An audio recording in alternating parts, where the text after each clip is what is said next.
आज की दुनिया एक नई क्रांति के मुहाने पर है। आर्टिफिशियल इंटेलिजेंस, कुछ इसे वरदान कहते हैं, कुछ इसे विनाश। लोग डरते हैं एआई हमारी नौकरी खा जाएगा, एआई इंसान से ज्यादा बुद्धिमान बन जाएगा, एआई हमें गुलाम बना देगा। पर सवाल यह है, क्या सच में एआई मालिक है या हम अभी भी उसके स्वामी बन सकते हैं?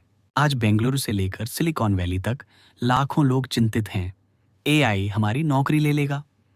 लेकिन भारत की आर्ष परंपरा हमें सिखाती है, ऋग्वेद 10:90 में कहा गया है, कर्म यज्ञ है। कर्म केवल जीविका नहीं, बल्कि सृष्टि के संतुलन का हिस्सा है। मशीन काम कर सकती है, पर यज्ञ का भाव कभी मशीन नहीं ला सकती। नौकरी छिनना असली संकट नहीं है। संकट यह है कि इंसान खुद को सिर्फ एम्प्लॉई आईडी समझे और अपने कर्म के उच्च उद्देश्य को भूल जाए। आज अमेरिका और चीन एआई को युद्ध का हथियार बना रहे हैं। ड्रोन तय करते हैं कौन जिएगा, कौन मरेगा। डेटा नया ऑयल है और भारत बस उपभोक्ता। पर गीता 2.31 में श्री कृष्ण स्पष्ट कहते हैं, धर्मयुक्त युद्ध ही श्रेष्ठ है। धर्म बिना शक्ति केवल विनाश है। आज प्रश्न यह है, भारत एआई को केवल कोड की भाषा में बोलेगा या धर्म की भाषा में भी मार्गदर्शन देगा? इंस्टाग्राम, टिकटॉक, यूट्यूब, क्या तुम सोचते हो तुम स्क्रॉल कर रहे हो? सच ये है, एल्गोरिदम तुम्हें स्क्रॉल करवा रहा है। कठोपनिषद कहता है, बुद्धि सारथी है, मन लगाम।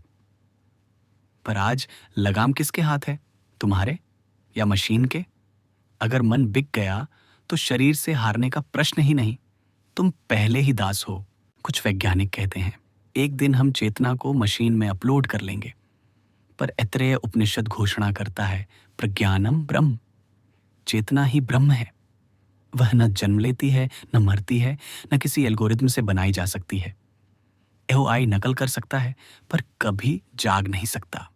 अगर हम चेतना को भूल जाएंगे तो मशीन हमारे ऊपर राज करेगी। पर यदि हम चेतना को पहचानेंगे तो मशीन केवल औजार बनेगी। भारत कभी दिशा देता था, महर्षियों ने ब्रह्मांड को समझा, मन को साधा और धर्म को प्रणाली बनाया। आज भारत क्या करेगा? क्या वह विदेशी कंपनियों के लिए चैटबॉट बनाएगा या एआई के लिए धर्म का कंपास भी देगा?